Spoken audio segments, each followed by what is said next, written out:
Natasha and Her Illegitimate Child in a Muslim Society. A novel by Dr. A. Ahmed. This story is narrated in 2 books. Book 1. Copyrights. All rights are reserved. No part of this book may be reproduced, stored in a retrieval system, or transmitted in any form or by any means without the prior written permission of the author, except by a reviewer who may quote brief passages in a review to be printed in a newspaper, magazine, school journal, or university article. This novel is a work of fiction, but the entire story is based on the actual life of a Muslim family in Sudan. Therefore, all names, characters, places, and incidents are either the product of the author's imagination or are used fictitiously. Any resemblance to actual persons, living or dead, events, or locales is entirely coincidental. Chapter 25. A decade of years later. 10 years have passed since Yasser Saif al-Din was released from prison. During those years, he served the remainder of his sentence outside of jail. His parole police officer carefully watched his movements. He was required to report once a week to his officer. The officer made several random visits to Yasser's apartment, but he never caught him of anything to indicate that he violated the conditions of his parole. Yasser did not go back to alcohol or drug use. He also did not tease or sexually harass any woman. He kept his nose clean. He confined himself in a small circle of a group of Muslim brothers. He regularly attended the mosque and prayed 5 times in the day. In short, Yasser has become a deeply religious and committed Muslim man. After a few years from the time of his release, he got married to the daughter of the imam of the mosque. The Muslim imam is originally from Pakistan.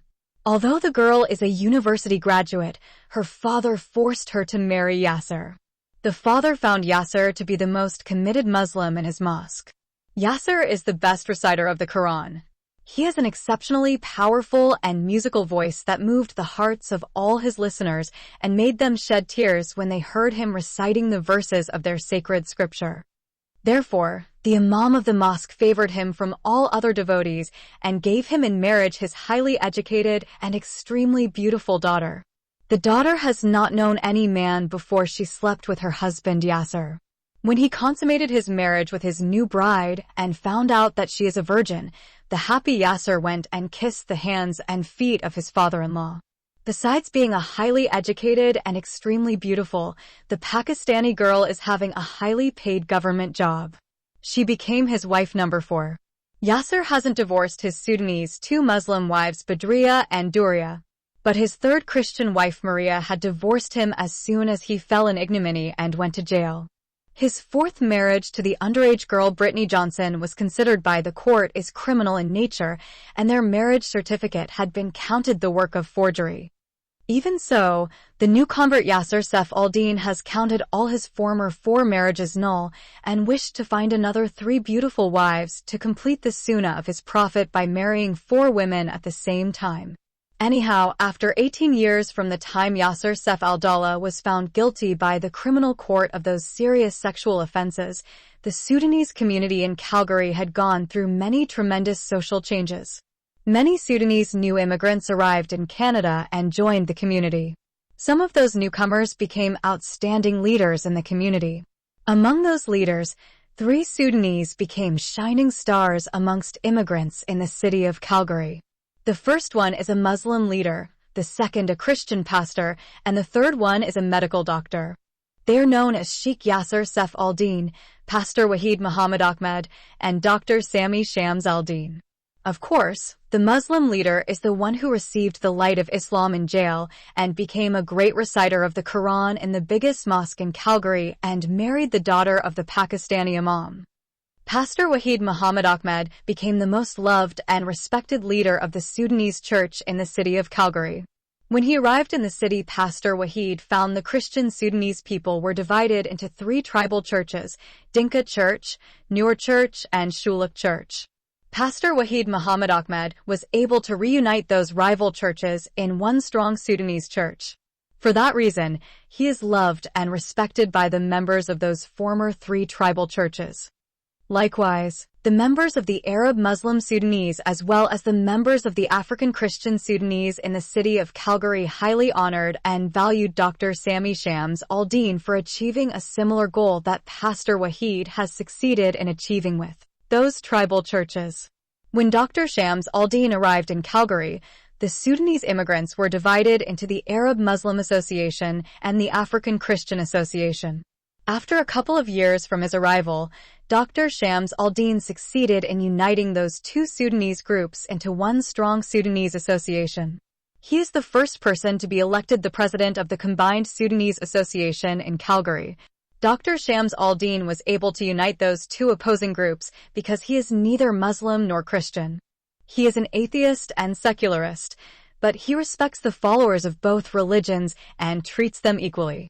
However, Sudanese Muslims do not treat him as an apostate, but considered him still a Muslim. As a matter of fact, in the Muslim countries, the person would not be counted as an apostate unless he leaves Islam and joins another religion, and particularly Christianity. In the Muslim world, Muslims who call themselves atheists, communists, and secularists and openly denying the existence of Allah and refusing to accept Islam as a religion from heaven, no one would bother them. On the other hand, if a Muslim man forsakes Islam and embraces Christianity, he would be given 3 days to repent and come back to Islam. If he refuses to repent and return to Islam after 3 days, he would be put to death. The law of apostasy and the death penalty associated with it was based on many authentic hadiths commanded by the Prophet Muhammad.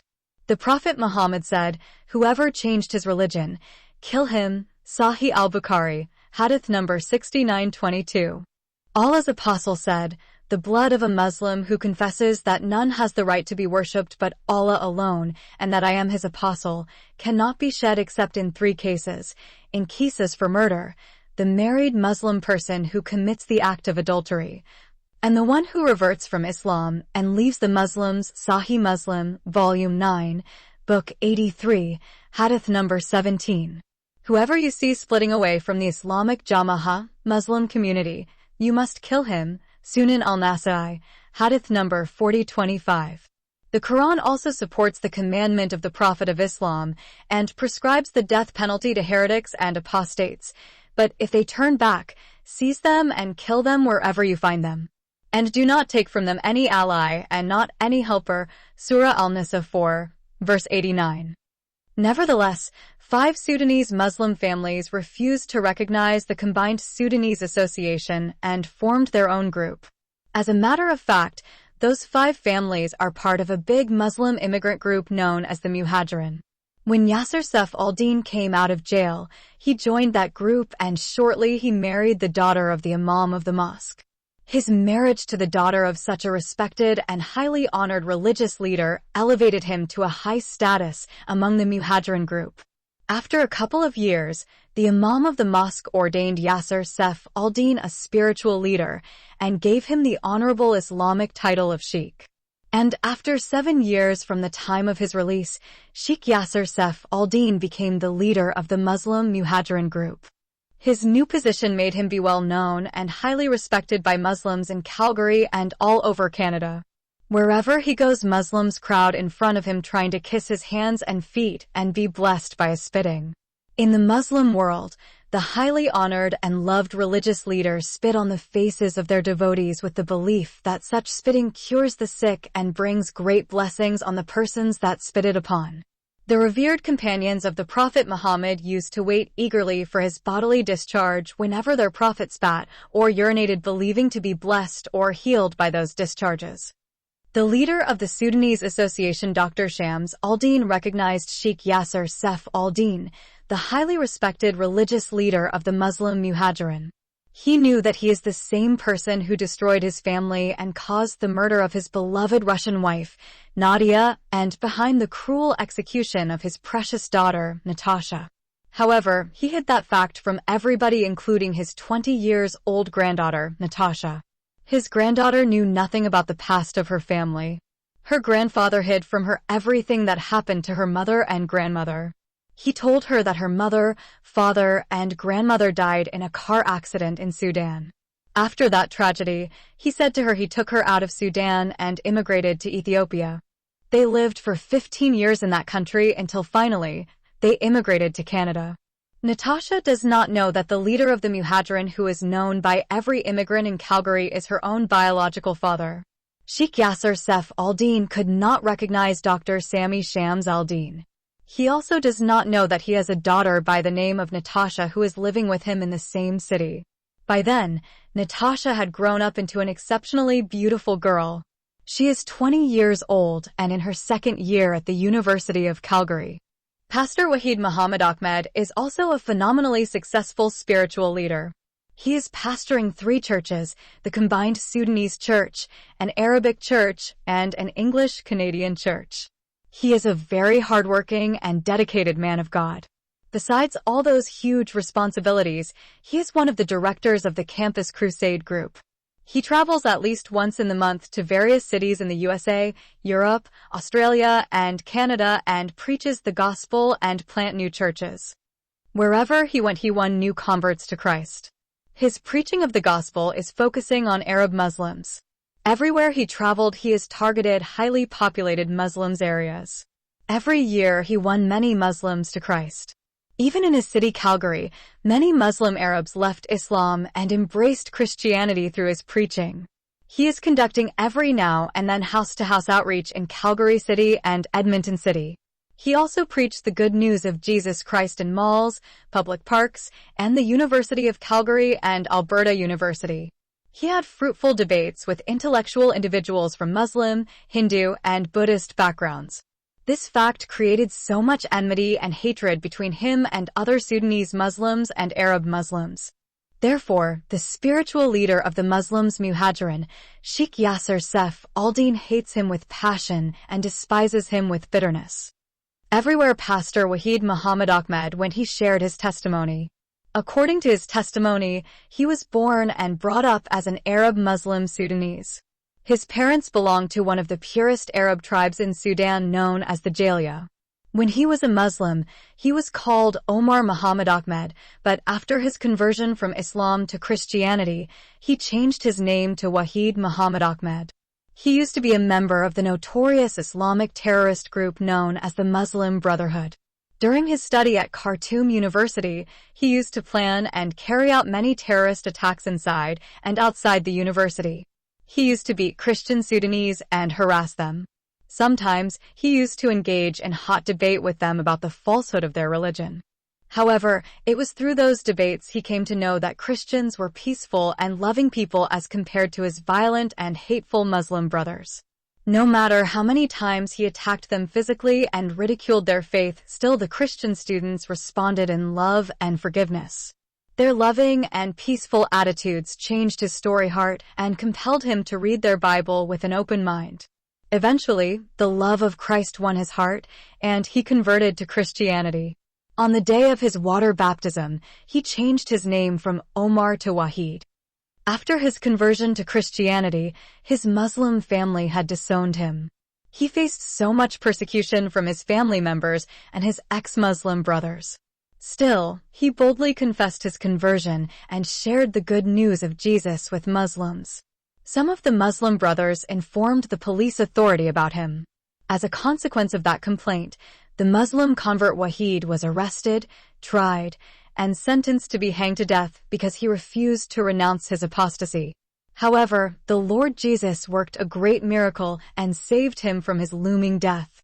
A couple of days prior to his execution, a Libyan jet fighter attacked Sudan and dropped bombs on some places in Khartoum City. It happened that one of those bombs fell in the jail where he was imprisoned and waiting for his execution. The bomb destroyed the jail's main gate. Many prisoners fled from prison. Wahid happened to be one of those escapees. When he ran away from jail, he went and hid in the house of one Christian family that he knew in the past. Shortly after, by the help of some Christian group, he managed to smuggle himself across the Sudanese-Egyptian border. In Egypt, he applied for refugee status, but his application was rejected by the UN office in Cairo. Only displaced Sudanese due to civil wars in South Sudan and the Darfur region are granted refugee asylum in Egypt. After that, Wahid suffered so much for over a year. During this period, he did many blue-collar jobs. He worked as a manservant in Egyptian houses, sanitation worker, and garbage man. While he was waiting for a miracle from heaven to relieve him from his hard life, Wahid joined a Christian group.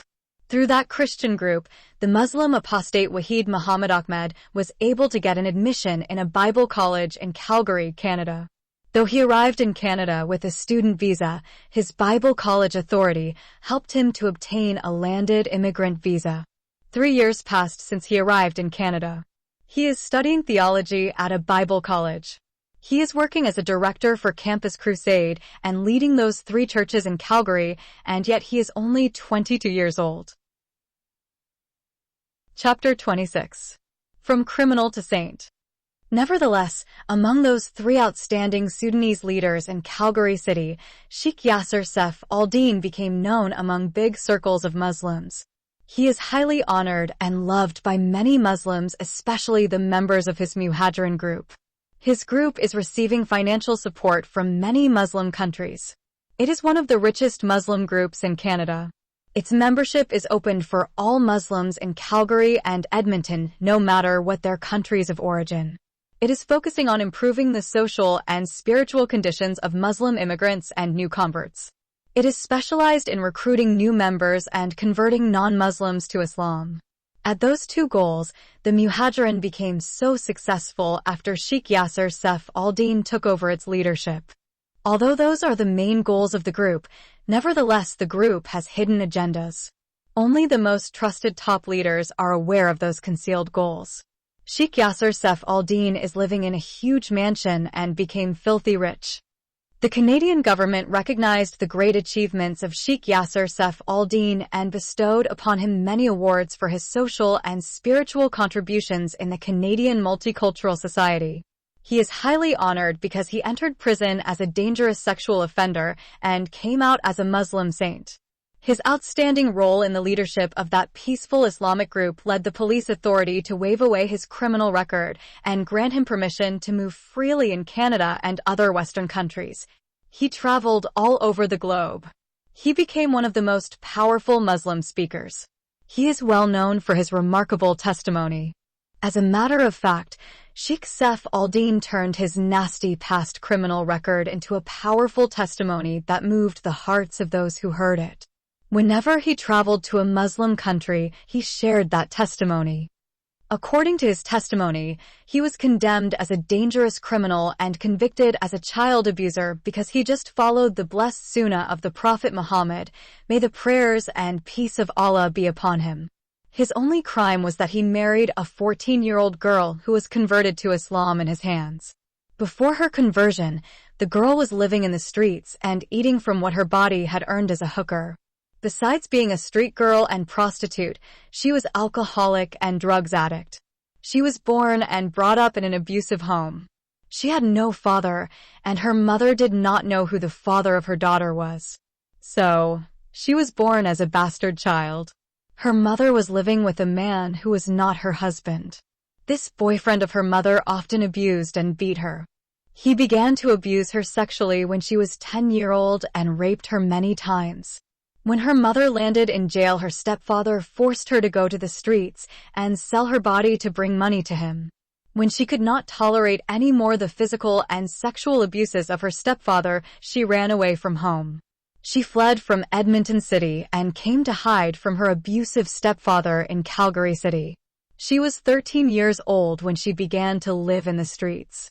She became a member of a notorious gang in the city of Calgary. The gang leaders forced her to sell her body and drugs and earn money for them.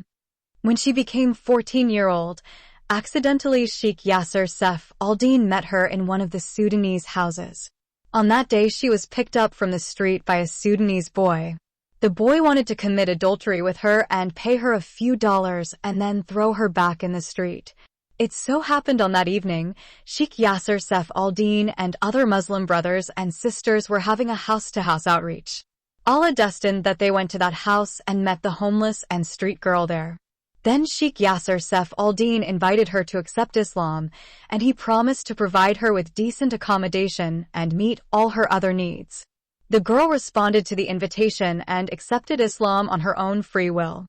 After she embraced the religion of truth and the light of Islam entered her heart, she turned into a righteous girl. Out of compassion, the blessed Sheikh Yasser Saif al-Din married her to protect her from those gangsters who were seeking to take her back to the streets to earn for them money by selling her thighs and their drugs. Sadly, when the gang came to know that the girl converted to Islam and married one of the righteous Muslim leaders in the city of Calgary, they plotted against her and her Muslim husband. They informed the police that she was kidnapped, brainwashed, imprisoned, raped, and impregnated by a Muslim leader. Those gangsters took advantage of the Canadian secular law, which permitted the 14-year-old girl to have sex before marriage but not to enter any marital relation until she reached 16 years. Whenever Sheikh Yasser Saif al-Din would reach this stage of his fabricated testimony, he always would make a contrast between the Sharia laws which he believed to be divinely revealed by Allah and the Canadian laws, which according to him were secular and man-made.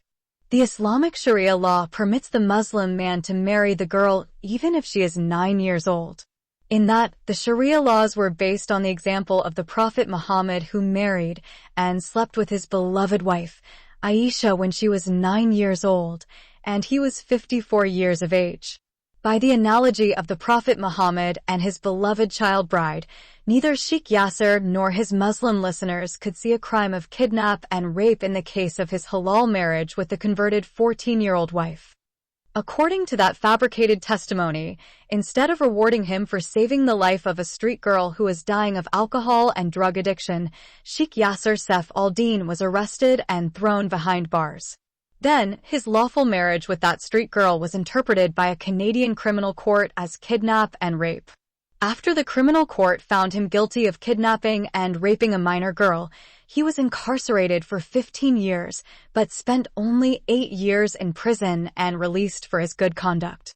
After his release from prison, he was forbidden by the Canadian law from being near children. He was not supposed to hug his own daughter, even if she was a couple of years old. He was not permitted to change the diapers of his own female children. He was not allowed to spend 5 minutes alone with a female who was underage. He was banned from going to any public place where there were children. He was not allowed to visit a public park, a restaurant, a movie theater, a beach, a mall, a store, etc., etc., etc. He was totally and completely isolated from society as if he was carrying a contagious disease. Where he was living, the police authority went from house to house informing people about his child abuse offense and warned them to keep their children away from him. Consequently, he was attacked by some bad teenage boys whenever he dared to step out of his apartment. Those bad grown-up boys threw stones at him and thus forced him to move to another place.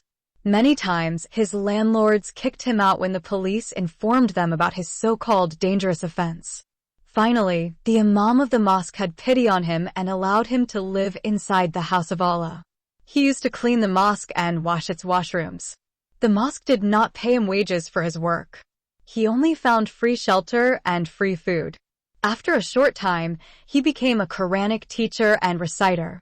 Therefore, the Pakistani imam saw in him a charismatic leadership and nominated him as the leader of an Islamic group called the Muhajirin.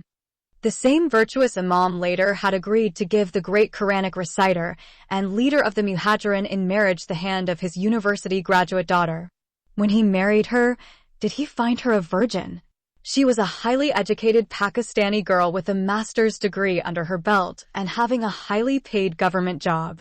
She was one of the most beautiful Muslim girls in Canada.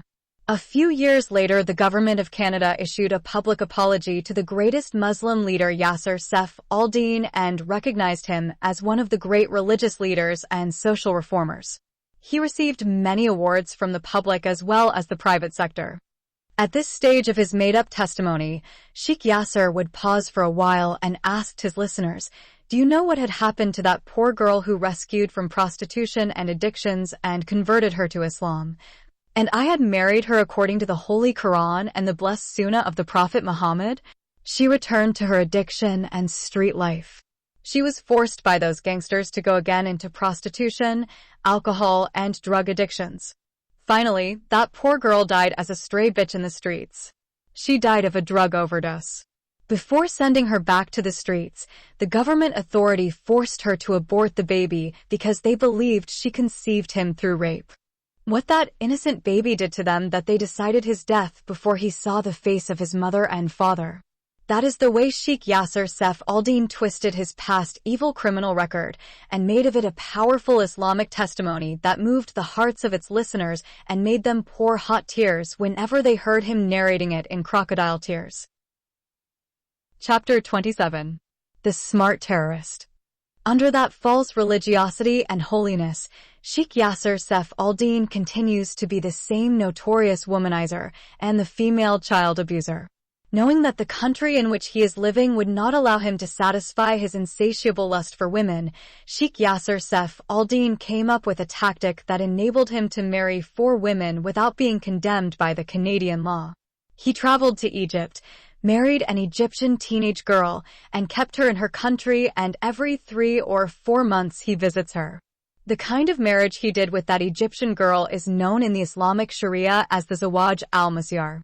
It is a lawful Islamic marriage where the wife would continue to live with her parents and her husband would visit her occasionally. Likewise, he married a Nigerian girl in his visit to Nigeria and an Eritrean girl in his visit to Eritrea. His 3 overseas wives are underage girls. His Egyptian wife was 15 when he married her, and the Nigerian girl was 14 when he consummated his marriage with her. The Eritrean girl was 12 years old when she was given in marriage to Sheikh Yasser Saif al-Din. No one in Canada knows that the highly honored Sheikh Saif al-Din had married and had sex with a 12-year-old girl under the Islamic child marriage. Besides those 3 wives, he has a wife in Canada, the daughter of the Pakistani imam of the mosque. By having 4 wives at the same time, Sheikh Yasser Saif al-Din completed the Sunnah of the Prophet Muhammad, and that considered the highest form of devotion and piousness in Islam. Every committed Muslim man will strive hard to complete the Sunnah by marrying 4 women at the same time. With his 4 wives, he had fathered 13 children. Before he landed in prison, the notorious womanizer had married 3 Sudanese women, Badriya, Daria, and Maria, and with them begot 5 children. He also begot a son and a daughter without marriage with his victim, the late Natasha Sami Shams al-Din. So, in total the greatest virtuous sheikh had begotten 20 children with 8 women. As a matter of fact, Sheikh Yasser Saif al-Din entered the prison as a sexual offender and an abuser of the underage girl Brittany Johnson and came out as a dangerous Muslim terrorist. Nevertheless, he is mastering and carrying out his terrorist activities in a way that became very hard for any police intelligence to find out. Firstly, he understood that the police all over the Western countries carefully watching all Muslims. He never used Muslims in his terrorist operations. Secondly, he knew that the Western countries in high alert against any terrorist activity, and that why most of the terrorist plots in the West were foiled by the police authorities. Thirdly, Muslim terrorists carried out all suicidal missions, and since he decided never to involve Muslims in his operations, then that kind of approach is out of the question. Accordingly, by avoiding all those drawbacks, Sheikh Yasser Saif al-Din was able to mastermind and carry out very successful 3 terrorist attacks since he came out of jail. By examining one of those attacks, we would see how he masterminded and successfully carried them out. His last terrorist attacks were operated in New Delhi, India. Another policy of Sheikh Saif al-Din, he never carried out terrorist attacks in a country that he visited even once in his life. While he was enjoying his honeymoon with his 15-year-old Egyptian beautiful bride, Sheikh Yasser came up with the idea of blowing up both the Canadian and the American embassies in India. He informed one of his most trusted Egyptian men that he wanted to inflict severe pain in the hearts of the enemies of Allah. Then, he disclosed his entire plan to that man. The sheikh never committed anything in writing. Everything he decided or planned had to be memorized by heart and transmitted from one terrorist to another by the words of the mouth. His decisions and plans like fat was when he made or uttered them, then they became divine responsibilities on the necks of those who heard them. According to that plot, the first step is that the Egyptian man had to travel to Pakistan.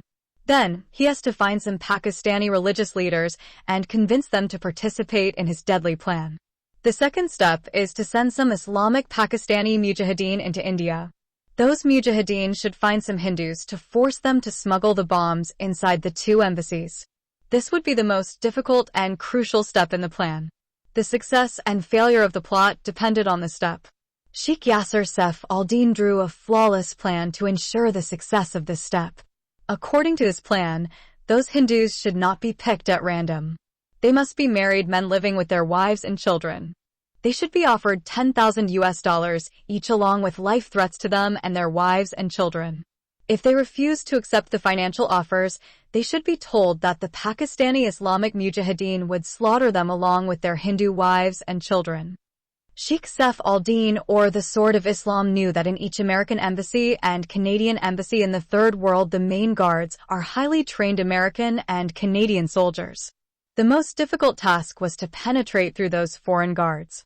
If the guards were local soldiers, then it would be easy to either bribe them through money or intimidate them through life threats. But those easy tactics would not work with the highly trained American Marines.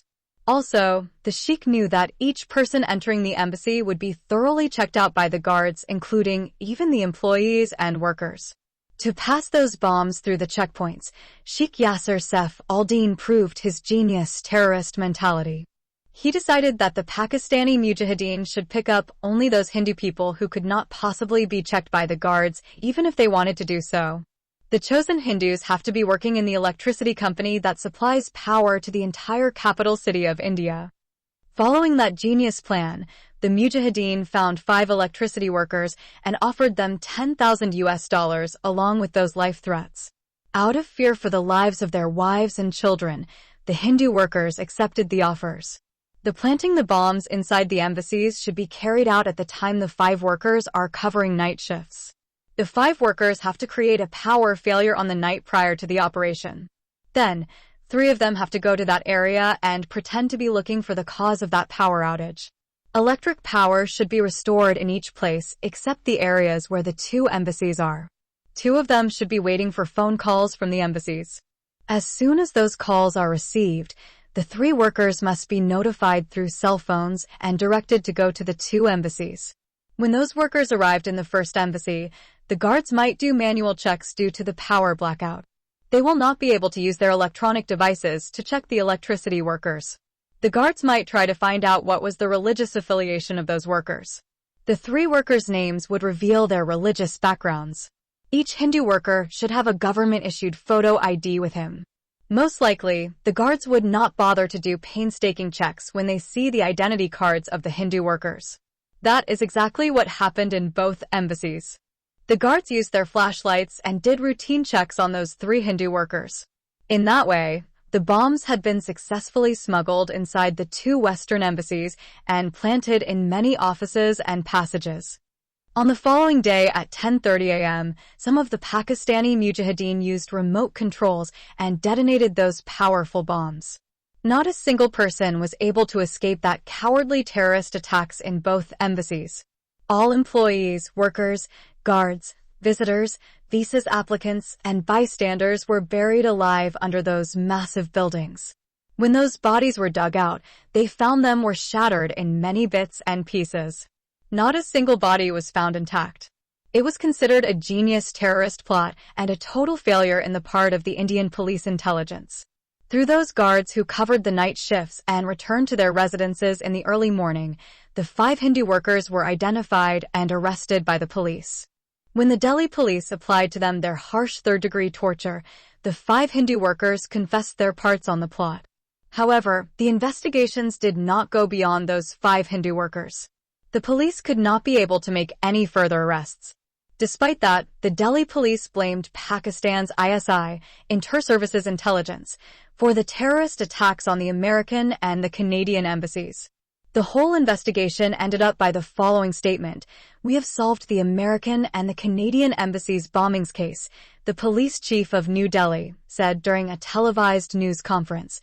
The whole attack was planned by Pakistan's ISI and carried out by the Muslim terrorists of the terrorist group of the Lashkar-e-Taiba and their operatives in India. However, the mastermind and the financier of that cowardly terrorist attack, Sheikh Yasser Saif al-Din, was in his opulent residence in Calgary, Canada with his Pakistani pretty wife, when his evil terrorist attacks were successfully carried out in New Delhi, India, and killed many innocent people. Chapter 28. The Love Affair. As we mentioned already, Pastor Wahid Muhammad Ahmed likewise is another outstanding and successful religious Sudanese leader in the city of Calgary. Despite his young age and the huge responsibilities that he is shouldering by pastoring 3 churches and involving in much international evangelism, he is doing his biblical studies in one of the best Bible colleges in Western Canada. He is the most active Sudanese in the city of Calgary. He has to take care of the Sudanese church, the Arabic church, and the Canadian church. He is always either visiting a family for counseling or praying for its members or receiving visitors in his residence. He has to prepare for the Friday evening service for the Arabic church, Saturday evening service for the Sudanese church, and the Sunday morning service for the Canadian church. Every Thursday afternoon, he has a 1-hour radio program for the Arabic-speaking audience in the province of Alberta. He is also one of the directors of the Campus Crusade. His job with the Campus Crusade requires that at least once in the month he have to travel either to Netherlands, Australia, America, or other cities in Canada. In those visits, he always wins Muslims to Christ. Besides being a gifted pastor, he is also a remarkably successful evangelist. He had planted churches for the Arabic-speaking immigrants in many cities in Canada, America, Australia, and some European countries. Pastor Wahid Muhammad Ahmed is loved by many people as well as hated by many more. Sheikh Yasser Saif al-Din declared Pastor Wahid as an apostate and issued a fatwa permitting the shedding of his blood. Notwithstanding, due to the fear of the Canadian law which permits apostasy, Sheikh Yasser shared his fatwa among his elite circle of the Muhajirin group. All Sudanese Muslims in Calgary and Edmonton cities hate Pastor Wahid and considered him filthy, subhuman, traitor, and apostate. They spread all kinds of nasty rumors and slanders against him. They accused him of selling his Islamic religion and accepting Christianity for the sake of obtaining a visa to Canada. Many Sudanese in Calgary believe those false allegations. When he joined the Sudanese Association, Muslim members protested and demanded that he should be kicked out of the association. Nonetheless, Dr. Sami Shams al-Din accepted his application and refused to yield to the pressures of the Muslim members. In fact, the president of the Sudanese Association, Dr. Sami Shams al-Din and Pastor Wahid Muhammad Ahmed in a short time became good friends. Many times, Dr. Shams al-Din invited Pastor Wahid in his house for food. Likewise, Pastor Wahid many times invited Dr. Shams al-Din along with his granddaughter, Natasha, for having food in some famous Arabic, Ethiopian, Eritrean, Greek, and Chinese restaurants. Although Pastor Wahid is a remarkably busy man and loved by many people, still he is feeling so much pain in his heart for being rejected and isolated by his Sudanese people. In his heart, he has that longing for the love of his own people. He had never been loved by anybody from his people until he met Dr. Shams al-Din. Before the two met, the Muslim Sudanese community in Calgary treated Pastor Wahid as an outcast. Any time when he came across a Sudanese Muslim family, they always ignored him, and sometimes the women of that family spat on the ground as a sign of insult. If he tried to greet them, they would not answer back his greeting. If he smiled at them, they would show him angry faces. The only Sudanese family that broke the icy ground is Dr. Shams al-Din family. When other Sudanese Muslim families came to know that a northern Sudanese Muslim family is associating with the apostate Pastor Wahid, their anger is increased against Dr. Shams al-Din and his granddaughter. Although every Muslim Sudanese family knows that Dr. Shams al-Din is an atheist, still they treated him as a Muslim. Denying the existence of Allah or refusing to believe that the Quran is a revealed heavenly book would not put the person in trouble with the Sharia court. Such a person would still be treated as a Muslim by his family and other Muslims. Only when a Muslim leaves Islam and embraces Christianity would he be sentenced to death by the judge of the Sharia court. Sometimes, the apostate would be murdered by his own parents before his case reached the Sharia court. So, Dr. Shams al-Din and his granddaughter Natasha are counted as Muslims by all Sudanese Muslims in the city of Calgary. The case of Dr. Shams al-Din became serious when a rumor spread out that the apostate pastor Wahid Muhammad Ahmed is in love with his granddaughter Natasha. Some Sudanese Muslims came to Dr. Shams al-Din and inquired about the rumor. Dr. Shams al-Din did neither deny it nor confirm it. He told them that he knew nothing of such a love affair. He said further that his granddaughter is mature enough to choose her life partner. The response of Dr. Shams al-Din is a strong blow on the faces of those who approached him. It created great rage and restlessness in the hearts of those who heard it. Some of them went to Sheikh Yasser Saif al-Din and asked him to intervene before such a catastrophe would happen among the Sudanese Muslims in Canada. The Sheikh Yasser assured them that such an abominable love affair between a Muslim Sudanese girl and the despicable apostate priest like Wahid would never take place as long as he is living. He swore by his God Allah while placing his right hand on his holy Quran that he would never allow that filthy infidel pastor to marry the Muslim granddaughter of Dr. Shams al-Din. Although the affair between Pastor Wahid and Natasha is an unconfirmed rumor, the two truly began to like each other. Pastor Wahid has that feeling towards Natasha, but hid it for the fear of losing the trust and respect of her grandfather. Likewise, Natasha scared that her grandfather would not accept such a friendship because they are from a Muslim background and Pastor Wahid is an apostate Muslim who became a Christian. She had already guessed that her grandfather was a kind of agnostic or an atheist. One day her grandfather told her that her deceased parents are Muslims, but he never taught her anything about her parents' religion. Even so, whenever the two Islamic festivals of Eid al-Fitr and Eid al-Adha arrived, her grandfather would take her to visit some Sudanese Muslim houses and Arab families, wish them happy Eid, and accept whatever they offer from food and candies. But she has never seen him one day praying or going to a mosque as other Muslim Sudanese do. She also has never prayed or knows how to pray. After she met Pastor Wahid and fell in love with him, Natasha is longing to visit the church where her lover is pasturing his sheep and listen to his sermon. But she never dared to ask her grandfather to take her to her boyfriend's church. That crucial moment came by itself. One day her father received in the mail an invitation card from Pastor Wahid's church. It is not an invitation to attend the Sunday service, but to attend an important event. Almost half of the city of Calgary was invited for that occasion. The invitation card stated that a Sudanese professor from the University of Chicago who converted from Islam to Christianity is coming to Canada and is going to share his testimony in Pastor Wahid's church on a Friday evening. Pastor Wahid is so excited about the event that he invited indiscriminately Christians as well as Muslims. He wants the Sudanese Muslim community in Calgary to know that he is not the only person who left Islam, but a highly educated and qualified Sudanese ex-Muslim man forsook Islam and coming all the way from America to share his testimony in Canada.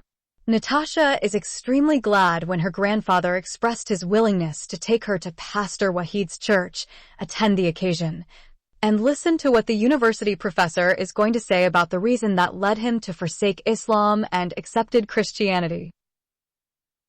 Chapter 29. It is written all over her face. Natasha Shams al-Din can read, write, and speak fluently 6 languages: Arabic, English, French, Russian, Amharic, and Tigrinya. She picked up the last 2 languages during her stay in Ethiopia. She learned Arabic and Russian at home because the former is her grandfather's language and the latter is her mother tongue. She learned both languages from her grandpa Dr. Sami Shams al-Din. She studied English and French at her school in Addis Ababa. At present, she is studying at the University of Calgary. Natasha is one of the most beautiful Sudanese girls in Calgary. Many Sudanese families wish that she would get married to one of their sons. Some of them even came to her grandfather and asked for her hand in marriage to their son. But her grandfather rejected any proposal that came from his granddaughter and insisted that Natasha has to choose her life partner by herself. Deep down in his heart, Dr. Shams al-Din wishes that his granddaughter would never fall in love with a Muslim boy. Natasha was born in Sudan, but she was brought up in Ethiopia and lived most of her childhood and schooling years among Christians. Although she is not a Christian, still she has not experienced any an Islamic upbringing. Her grandpa Dr. Shams al-Din was born and brought up as a Muslim, but during his study in Russia, he became an atheist and communist. He understood the mentality of the Muslim man, which always has the tendency of abusing his women, whether they are his daughters, sisters, or wives. So, he prefers that his granddaughter falls in love and marries a Christian boy. When Natasha was taken to Addis Ababa, she was just a few days old. At the age of 15, she immigrated to Canada along with her grandfather. She knows truly little about her homeland where she was born. She learned from her grandfather that her mother and father died in a car accident along with her grandmother. Natasha saw the photos of her mother and grandmother, but she did not see how her father used to look before he died in that fatal car accident. Therefore, she learned that her grandmother, Nadia Alexandrov, is a white woman who was born and raised in Moscow. From her grandmother, Natasha inherited those lovely green eyes and white skin and long hair that made her look like a foreigner rather than a Sudanese girl. When she reached 18, Natasha grew up into the most beautiful girl in Calgary City. Every boy sees her, he falls in love with her. She is the sweetest girl among all Sudanese girls. Many Sudanese families wish that her grandfather would agree to give her as a bride to one of their sons. Some Sudanese families even brought their marriage requests to her grandfather. Dr. Shams al-Din rejected all those marriage proposals and said to those who brought them that his granddaughter has the right to choose her life partner. He further said to them he cannot decide on her behalf on such a crucial decision in her life. Sudanese, like Indians, believe in an arranged marriage and consider love marriage as un-Islamic and will lead the girl to fall in the sin of adultery before her marriage. When Natasha became 20 years old, a rumor spread all over the city of Calgary that the Sudanese Muslim girl is in love with the apostate Sudanese priest Wahid Muhammad Ahmed. That rumor went around until one angry Muslim family had brought it to the ears of her grandfather. The son of that family is crazy in love with Natasha, but it is a one-sided love. The same family is trying to convince Dr. Shams al-Din to accept the marriage proposal of their son, but every time they get the same response. When Natasha's grandfather heard that rumor, he gave an answer which made every Muslim Sudanese upset with him. He told them that his granddaughter is mature enough to choose her life partner. Natasha happened to be at home when her grandfather gave that answer, which filled her heart with great joy. By that time, Natasha has already fallen in love with Pastor Wahid, and she knows that he loves her too. However, the two lovers have not spoken one single word to each other about their love. Natasha is struggling with the question of religious differences between those two faiths and thought her grandfather might refuse her un-Islamic love affair. In fact, Natasha grew up in a home that taught her nothing about any religion. She is like her grandfather, an irreligious person. Although she is identified by the Sudanese Muslim community as a Muslim girl, she does not know one single verse of the Quran or heard any hadith of the Prophet Muhammad. The only thing that related her to that religion is her family name and her parents' religious background. When she grew up in age, she heard here and there that Islam is the religion of terror and its male followers always control and oppress their women. But she did not bother to question the authenticity or falsehood of that information. The crucial moment in Natasha's life came when she entered the church and heard the testimony of the apostatized Sudanese professor. According to his testimony, when he was in high school, he began to doubt the teachings of Islam on women when his sister was forced by the Sharia court to live with her polygamist husband against her wishes. He said the police came to his house and dragged his sister by force and taken her to the house of her husband. Even so, it took him many years to fully grasp the differences between the teachings of Islam and Christianity on marriage. It was through his comparative studies of religions while he was doing his master and PhD degrees research that he understood the differences and converted from Islam to Christianity. From his testimony, Natasha understood that Islam gives the Muslim man the license to abuse his wife. She wept when she heard what had happened to the professor's sister. She knows that no woman in the world would agree to share her husband with another woman. She is so upset when she heard that the Sharia court in the Muslim countries have the legal power to force the wife to be taken by the police to her husband's house and force her to live with him against her wishes. Then, her husband, empowered by such law, has the right to imprison, beat, and rape his disobedient wife. In Sharia, such inhumane and barbaric law is called Haq Alta or Bait Alta, which means the law of obedience or the house of obedience. Natasha knows that even in the jungle, animals do not do that to their female counterparts. Even the barbarians or savages had not practiced such slavery law. Furthermore, from the professor's testimony, Natasha heard some teachings and practices about women that astonished her. She came to know that Islam is the only religion that permits polygamy, female genital mutilation, female child marriage, and wife beating. According to her understanding, those practices are not only abusive to women, but the evilest and barbaric customs she ever heard of in all her life. In her heart, she wondered how people could still follow such an evil religion. Although Natasha had already heard some claims that Islam is the religion of terror, the Sudanese professor's testimony confirmed those assertions. The testimony proved to her beyond a shadow of a doubt that the Quran and the hadiths of the Prophet Muhammad openly sanctioned terrorism against the infidels. Allah's apostle said, "I have been ordered to fight against the people until they testify that none has the right to be worshipped but Allah and that Muhammad is Allah's apostle, and offer the prayers perfectly and give the obligatory charity. So if they perform that, then they save their lives and property from me except for Islamic laws, and then their reckoning, accounts, will be done by Allah." Sahih al-Bukhari. Again, narrated Abu Huraira, the Prophet said, "I have been made victorious through terrorism, and while I was sleeping, the keys of the treasures of the world were brought to me and put in my hand." Then Abu Huraira added, "Allah's apostle has left the world, and now you, people, Muslims, are bringing those treasures." Sahih al-Bukhari, Volume 4, Book 52, Hadith number 220. The Prophet Muhammad said, "I have been sent with the sword between my hands to ensure that no one but Allah is worshipped. Allah, who put my livelihood under the shadow of my spear and who inflicts humiliation and scorn on those who disobey my orders."